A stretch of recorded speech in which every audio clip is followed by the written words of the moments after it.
นกได้อธิหัวอกทอประมันจอมก่อยกับทั้งสอง500กับขึ้นเนื้อบานสอง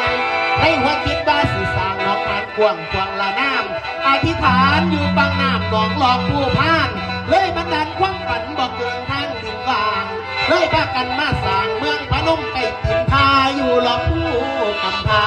กันตังนั้นละต่อมาให้ถึง2,500ถาดเลยเราทั้งสลาย2,500ไปมา18ปีบอลนาทีหักบวนสิงหาในวันที่11 2ล่องต่อเป็นตะนาเงินงอ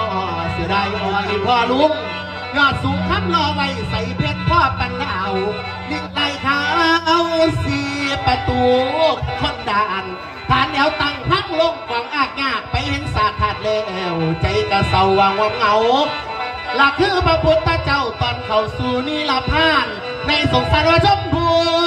ผู้ดินกินก่อนเทวดาดาวอินพรหมยมมาลาดใจสิขาดบุญมาอ่างผู้นำเจ้านอปะโคสุดสิโอแล้วโออยู่กับอุกใจถ้าได้สิคือนอสร้างปีมือได้สิเมียนบาเซียนเหล่าเก่าเกี้ยงมองดูเมียงเหลี่ยมใส่งามย่ำแดดฟองยอดเป็นท้องหนักอยู่ไหลมึนตื้อจังใดนอจังสิคือ